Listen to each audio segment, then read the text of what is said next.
नमस्कार दोस्तों, एक बार फिर आप लोगों का study with DK Dilip online YouTube channel में स्वागत है। चर्चा चल रही थी प्राथमिक शिक्षकों के प्रशिक्षण को लेकर के, जिनमें हमने पिछली कक्षा में पीमोस्ट के बारे में अध्ययन किया। अब हम लोग SOPT, जिसे special orientation program for primary teachers के नाम से जाना जाता है,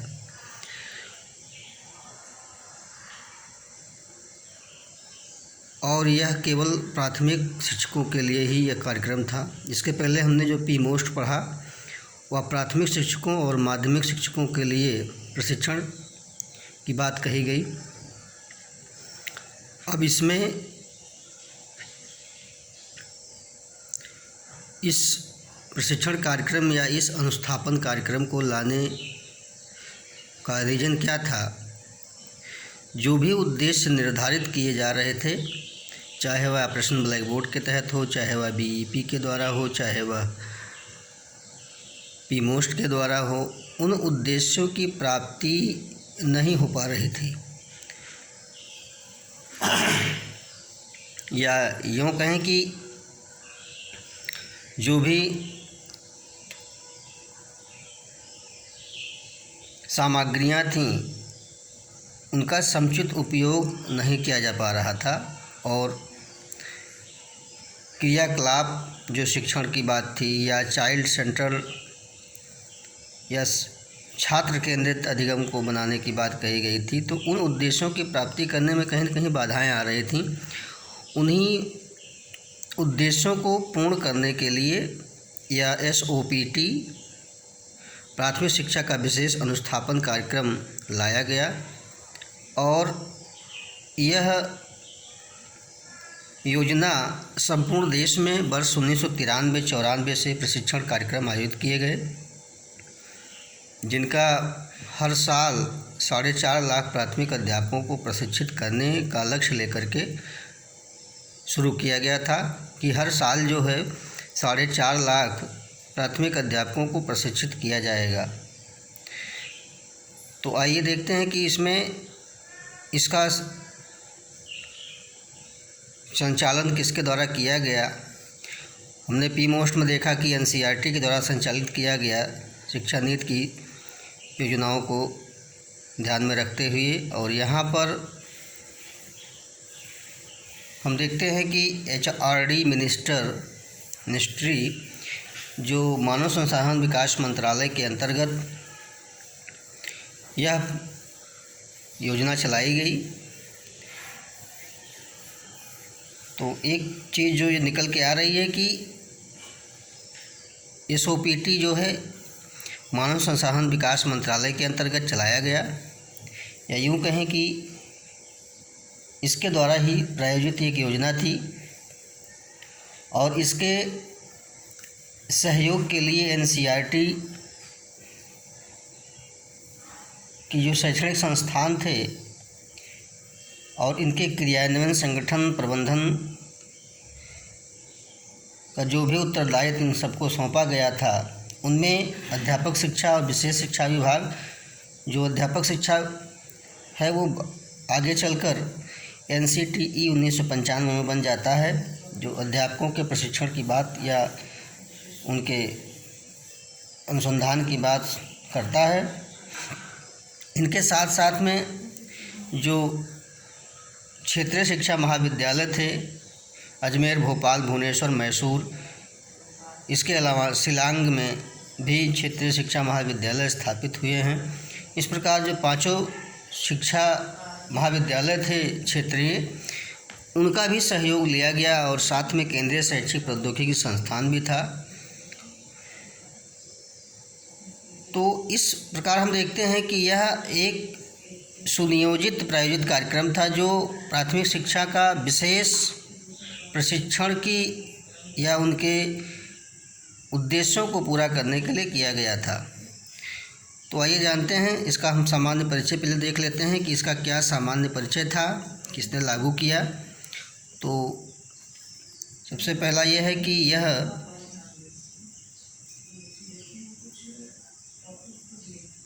मानव संसाधन विकास मंत्रालय द्वारा चलाया गया कार्यक्रम है।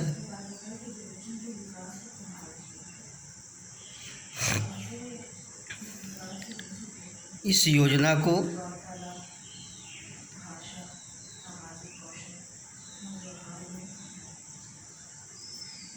SOPT के नाम से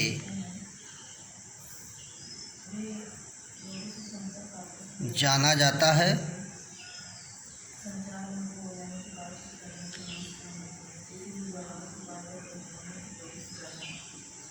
और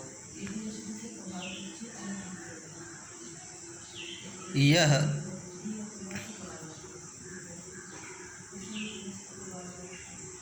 शैक्षणिक संसाधन जुटाने के अलावा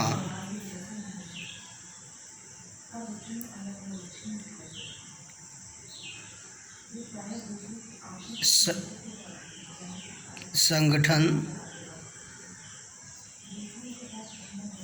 क्रियान्वयन, प्रबंधन तथा अनुरीक्षण का दायित्व सौंपा गया।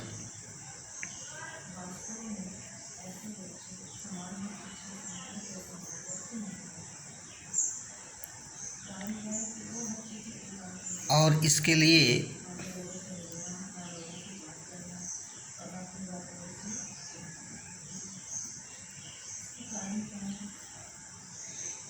NCERT का अध्यापक शिक्षा विभाग एवं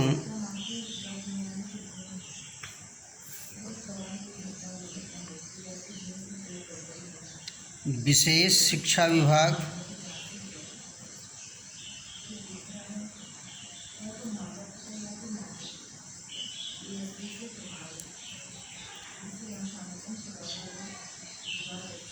तथा इनसे संबंधित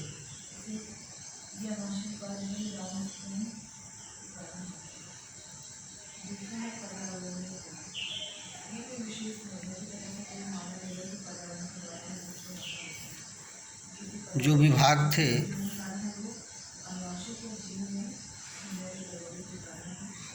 उनमें केंद्रीय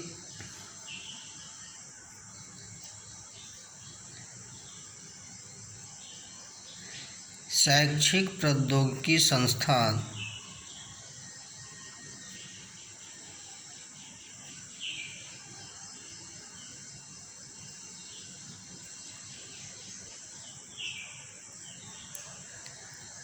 क्षेत्रीय शिक्षा महाविद्यालयों,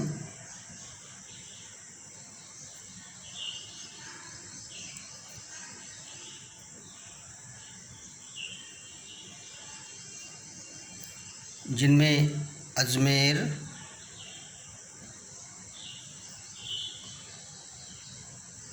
भोपाल,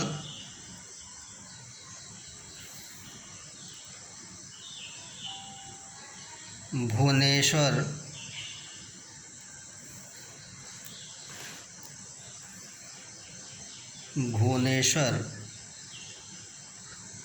मैसूर व शिलांग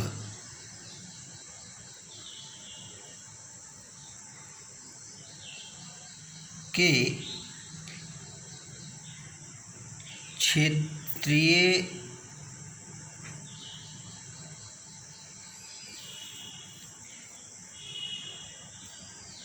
महाविद्यालयों से सहयोग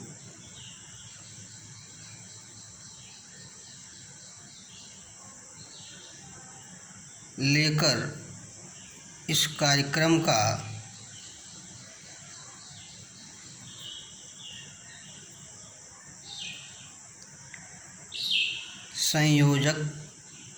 संयोजन करता है।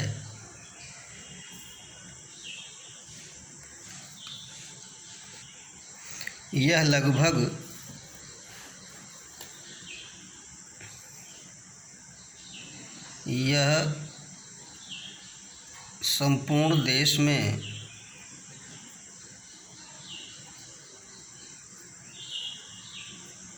4.5 लाख प्राथमिक अध्यापकों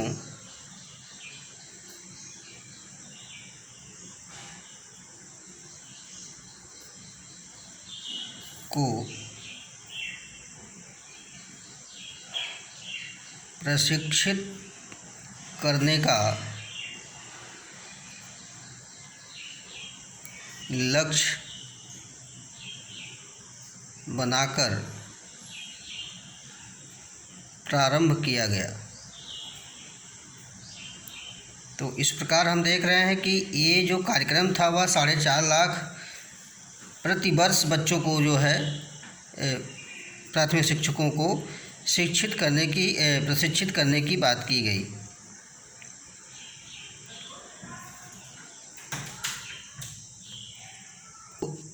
तो इनमें जो है कौन कौन सी चीज़ें, क्या क्या संस्थान शामिल थे, उनको हमने देखा।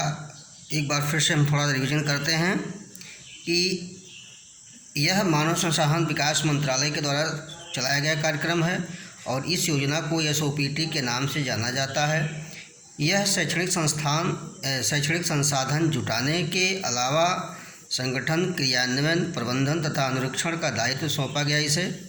और इसके लिए NCERT का अध्यापक शिक्षा विभाग, जिसको बाद में जाकर के 1995 में NCTE नाम दे दिया गया, और विशेष शिक्षा विभाग तथा इनसे संबंधित जो भी विभाग थे उनमें केंद्रीय शैक्षिक संस्थान, क्षेत्रीय शिक्षा महाविद्यालय, जिनमें से इनके जो रीजनल क्षेत्र हैं अजमेर, भोपाल, भुवनेश्वर, मैसूर व शिलांग, इनका सहयोग लेकर के इस कार्यक्रम का संयोजन किया गया।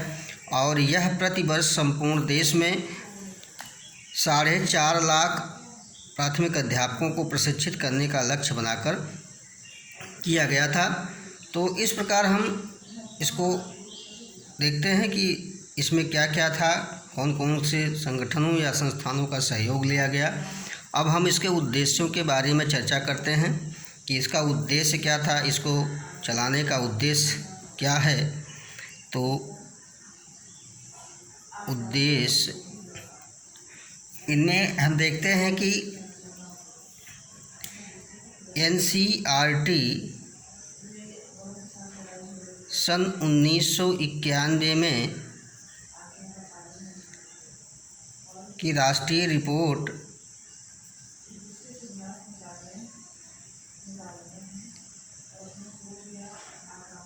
जो थी उसमें ये कहा गया था कि न्यूनतम अधिगम स्तर की दक्षताओं पर बल दिया जाए।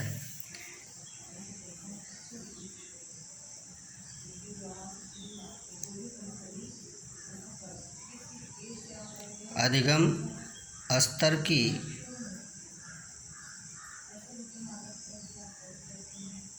दक्षताओं पर बल, पहला पॉइंट है।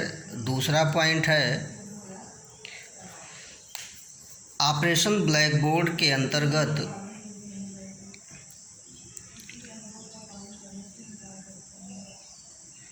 ऑपरेशन ब्लैक बोर्ड के अंतर्गत प्राथमिक विद्यालयों में दी जाने वाली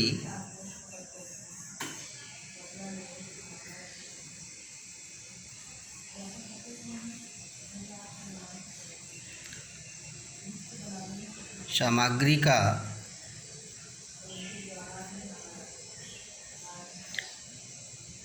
समुचित उपयोग करने,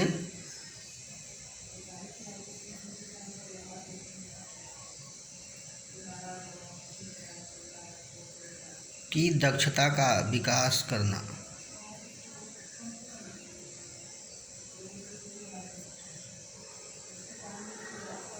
और तीसरा है अध्यापकों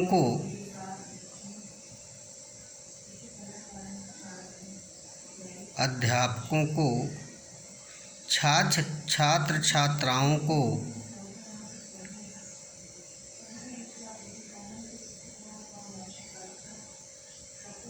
केंद्रित अधिगम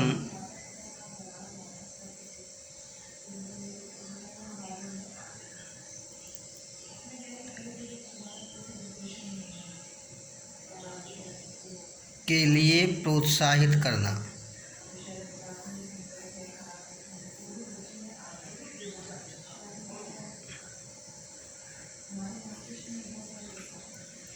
और चौथा है कौशल तथा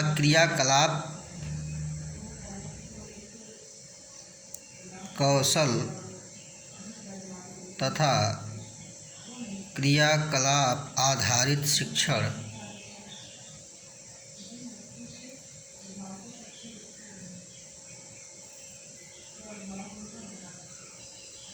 यौन अधिगम प्रक्रिया में प्रशिक्षण।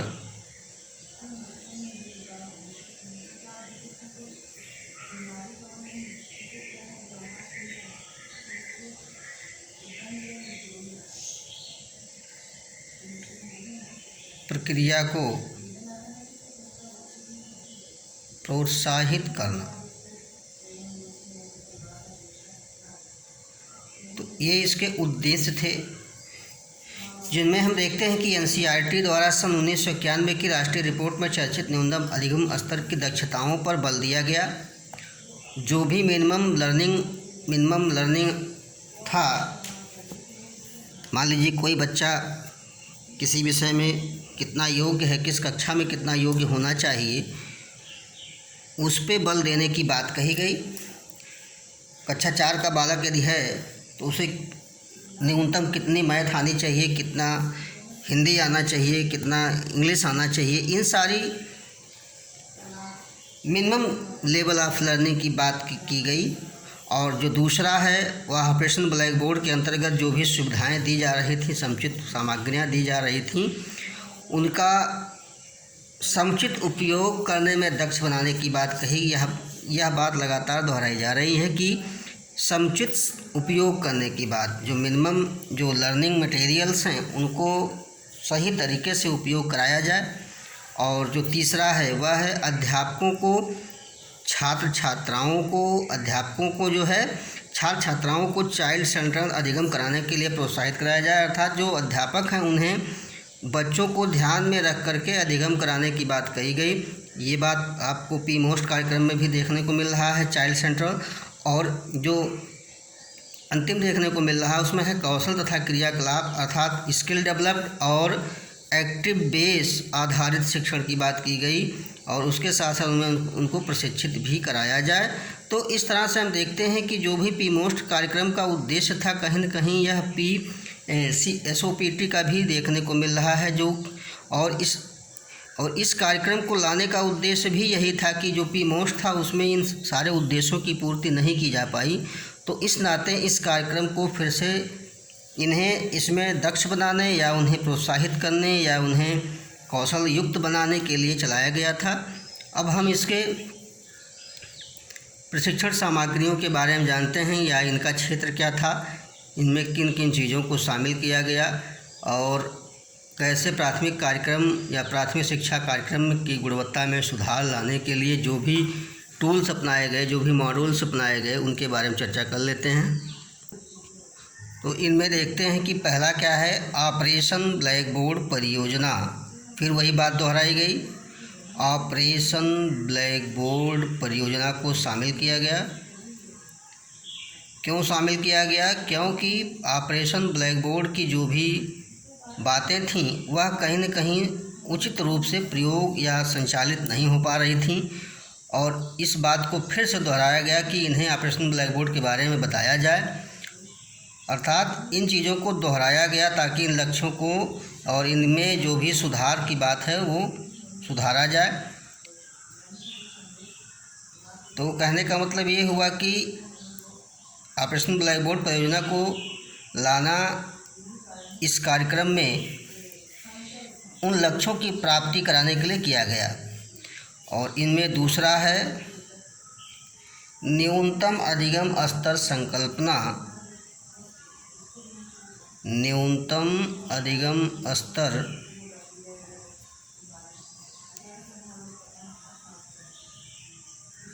संकल्पना एवं प्राथमिक विद्यालयों के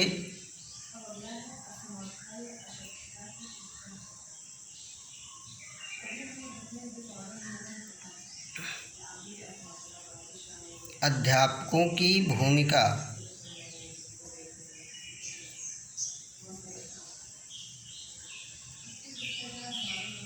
तो कहीं न कहीं ये देखने को मिल रहा है कि न्यूनतम अधिगम स्तर मिनिमम लर्निंग कॉन्सेप्ट की बात की गई। प्राथमिक विद्यालयों में अध्यापकों की क्या भूमिका होगी, कैसे बच्चों को सिखाएंगे, कितना सिखाएंगे, इसकी बात की गई। किस बच्चे को कितना सीखना चाहिए, जिम्मेदारी दी गई अध्यापकों को।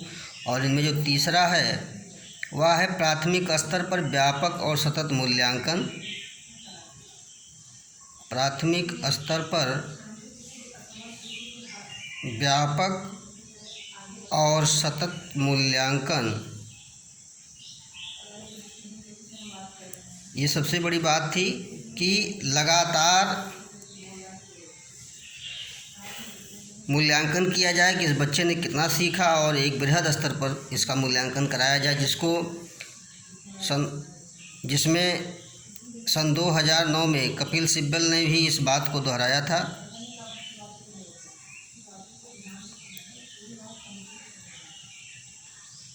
कि बच्चों का व्यापक और सतत मूल्यांकन हो। और इसमें जो तीसरी बात देखने को मिल रही है, बच्चों में विद्यालय तत्परता का विकास। बच्चों में विद्यालय तत्परता का विकास अर्थात स्कूल रेडीनेस के लिए तैयार करना इनको। मार्गदर्शक सिद्धांत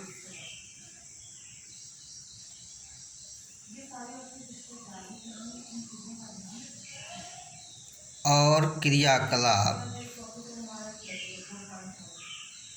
तो विद्यालय में जाने के लिए प्री प्राइमरी और प्राइमरी में बच्चे जो हैं, किसी कारण मान लीजिए विद्यालय नहीं जा रहे हैं, तो ऐसे बच्चों को चिन्हित करके उन्हें विद्यालय जाने के लिए तत्पर बनाया जाए, उन्हें मार्गदर्शन किया जाए और इस टाइप के क्रियाकलाप कराए जाएं ताकि बच्चों में विद्यालय जाने की तरफ रुचि बढ़े। और इनमें जो अगला है वह है प्रभावी शिक्षण अधिगम के लिए। प्रभावी शिक्षण अधिगम के लिए विद्यालयों में वातावरण का निर्माण। विद्यालय का ऐसा वातावरण बनाया जाए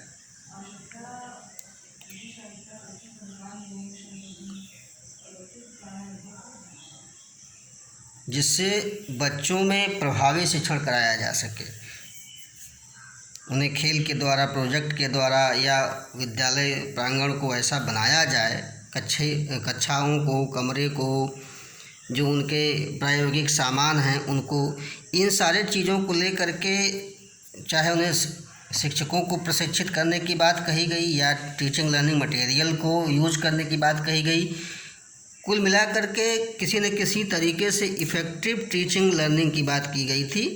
और जो पांचवा है वह है विशेष समूहों की शिक्षा।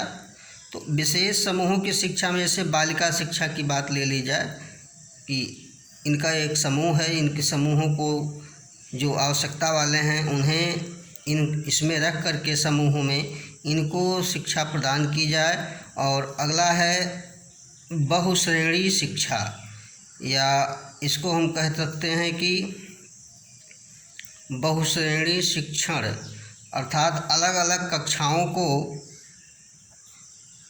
एक साथ बैठाकर अलग अलग कक्षाओं को साथ में बैठाकर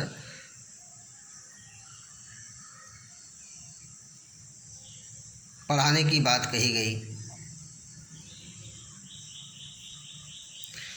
तो इस प्रकार हम देख रहे हैं कि प्राथमिक शिक्षा के इस अनुस्थापन कार्यक्रम में जो अगला है वो है मूल्यों की शिक्षा। बच्चों को मूल्यों का विकास कराया जाए, जो नैतिक मूल्य हैं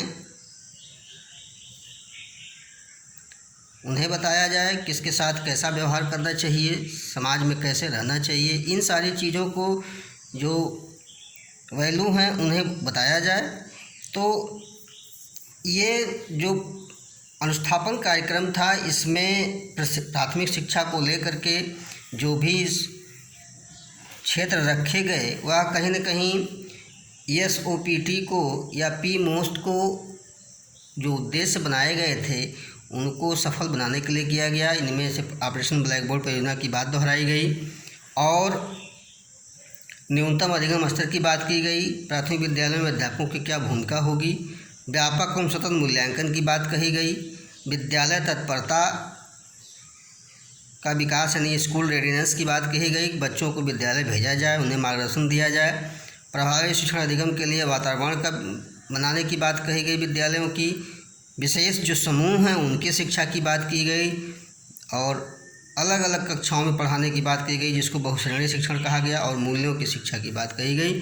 तो इस प्रकार हम देखते हैं कि जो बातें सामने आ रही हैं वो हैं कि SOPT के अंतर्गत संपूर्ण देश में प्राथमिक विद्यालयों की प्रशिक्षण कार्यक्रम संचालित किए गए थे और जो भी SOPT के अंतर्गत ऑपरेशन ब्लैक बोर्ड योजना के अंतर्गत जो दी गई थी शिक्षण सामग्रियाँ, उनमें समुचित उपयोग करने की दक्षता का प्रशिक्षण दिया गया और इस उद्देश्य को पूरा करने का लक्ष्य रखा गया। इसके साथ ही आज की क्लास यहीं पर समाप्त होती है। धन्यवाद। चैनल को लाइक और सब्सक्राइब करना ना भूलें।